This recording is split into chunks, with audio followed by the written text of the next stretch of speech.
Bueno, y el jueves 5 de diciembre los trabajadores públicos recibirán el aguinaldo y muchas veces se preguntan qué pasará con las horas extras, qué pasará con las bonificaciones, Fabio. Hay un montón de cosas que uno tiene muchísimas dudas para este dinerito que ya casi nos cae trabajadores públicos y también trabajadores privados. Exactamente, y parte de las deudas es, por ejemplo, cuando la gente dice, es que yo recibo una bonificación o trabajé horas extras, ¿me las deben incluir o no en el aguinaldo? Siempre la duda de todos los años es cómo se saca y cuánto me va a tocar. Así, preguntas tan sencillas son las que queremos aclararle acá en la revista Su Servicio, y por eso el día de hoy contamos con la presencia de la abogada María Marta Salazar, gran amiga de la revista, ¿verdad? ¿Cómo está, licenciada? Hola, Qué muy gusto. buenos días, Sergio, muy buenos días, Fabiola, que esté muy están? bien. Muy buenos días a todas las personas que nos están viendo el día de hoy. La veo más rubia. Sí, qué buen observador, Sergio. Yo usted siempre la te veo. ve siempre. Sí, yo usted siempre la veo, licenciada. Un poquito fue nada más y no puedo creer que lo hayas notado. Ah, que va, todo se ve. Licenciada, se trata de un 13º salario, es decir, viene lo mismo, pero sin cargas sociales. Es correcto, lo has dicho perfecto. Viene el 13º salario y se calcula del 1 de diciembre del año 2023 a el 30 de noviembre de este año, y se divide ese resultado de la suma de todos los salarios entre 12. No se van a rebajar cargas sociales.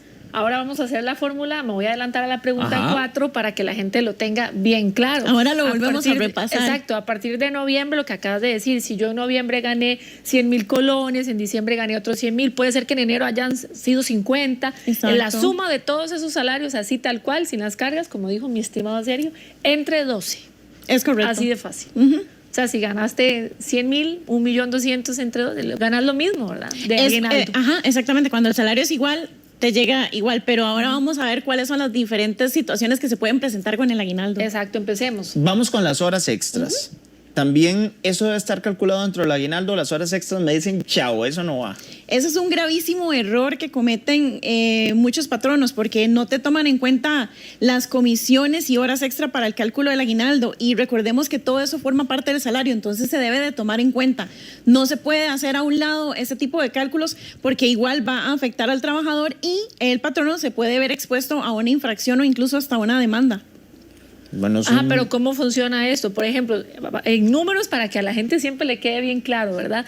Si volvemos a lo mismo, si yo gano 100,000 colones, pero hice horas extras. Exactamente. Y entonces extreando gané 20,000 más, mi salario fue 120,000. Exactamente, esos 20,000 se suman. Ajá. Igual si yo comisiono también, eso también se tiene que sumar para el cálculo del aguinaldo. Entonces, si yo gano 500,000 colones, pero por comisiones hice 700,000, se va a tomar en cuenta el salario de los 700,000 colones con comisiones. Y si aún así también horas extra, también se toman en cuenta para el cálculo del aguinaldo. Eso es muy importante. Ahora, si mi jefe dijo, qué buen trabajo está haciendo Sergio, que mi jefe me escuche, por favor. Que mi jefe me escuche, exactamente. por favor, y me diga, qué buen trabajo. Y entonces yo digo, le vamos a dar una bonificación a Fabiola de 1,000,000 de colones por el buen trabajo que está haciendo. ¿Esa bonificación entra o no entra dentro del aguinaldo? Sí, todo lo que sean comisiones, bonificaciones, horas extra van a entrar dentro del cálculo del aguinaldo. Ahora, las incapacidades, Fabi. Exactamente, las incapacidades. Hay algunos días, por ejemplo, que no se les va a contar precisamente por esa incapacidad. ¿Cómo se aplica ese rebajo que sufrieron las personas al faltar el trabajo? Aquí es muy importante hacer una diferenciación entre lo que es el salario y el subsidio por incapacidad. Porque cuando digo subsidio por incapacidad, no es salario. No estamos hablando de salario, estamos hablando de subsidio.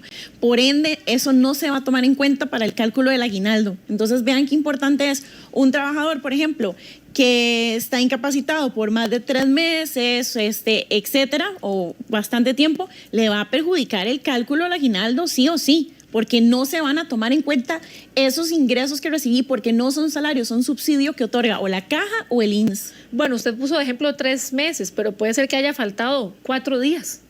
¿verdad? Y que aún así se le afecte todas el las monto. incapacidades van a ser tomadas en cuenta para el cálculo. Independientemente de los días. Ajá, exactamente. Recuerde que se van a tomar en cuenta los salarios completos que yo recibí. Si yo no recibí el salario completo, justamente porque estuve incapacitado o incapacitada, entonces me va a haber afectado el cálculo del aguinaldo. Sí, ese es el que se toma en cuenta. Totalmente. ¿Tiene usted más? alguna pregunta para la licenciada María Marta Salazar? Aquí lo puede hacer al 7008-2378. María Marta, ¿qué pasa con los empleados que van 2 veces a la semana? Por ejemplo, la señora que limpia. ¿Le tengo que pagar ese aguinaldo?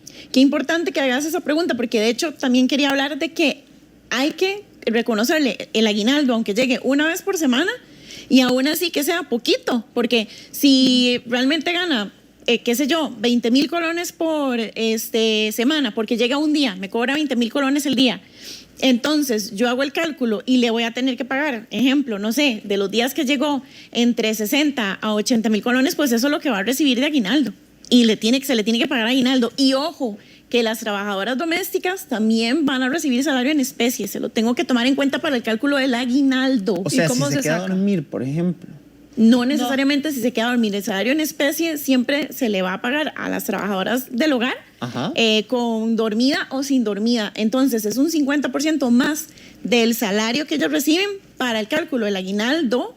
Y es importante que se tome en cuenta porque ese es uno de los más graves errores que cometen los patronos, que no toman en cuenta el salario en especie a la hora de cálculos tanto de liquidaciones como de aguinaldo para estas trabajadoras. Pero cuenta, por ejemplo, si estuvo 8 horas o si va solo 4 horas, ¿cómo Sí, aplica? sí se cuenta. Y es que se toma en cuenta un 50%, pero si usted si usted puede fijar un monto menor, sí se puede. Pero ojo, que no se pasen de vivillos, porque yo no voy a fijar en un contrato de trabajo con una trabajadora doméstica un 1% de salario en especie. Claro. Tiene que ser mínimo un 30% a un 50% por lo menos. Ahora, hay muchas personas que tienen deudas, cobros judiciales, entran un montón de cosas. ¿Ahí el aguinaldo se puede tocar? El aguinaldo solamente se puede tocar por una condición, y es por pensión alimentaria. A eso es a donde yo le puedo aplicar un rebajo, el resto no. Bueno, hay que tomarlo mucho en cuenta. Sí, clarísimo. ¿Y qué pasa, por ejemplo, si la persona renuncia o es despedida antes de diciembre? Se va a calcular el aguinaldo proporcional. O sea, es decir, yo agarro, ahí volvemos al tema de la fórmula, del 1 de diciembre de 2023, es decir, del año anterior, hasta donde yo trabajé. Es decir, aunque yo haya trabajado, por ejemplo, del 1 de diciembre del año anterior hasta marzo de este año, a mí me tuvieron que haber pagado aguinaldo proporcional. Entonces eso es importante tomarlo en cuenta, porque eso es importante para cálculo de liquidación.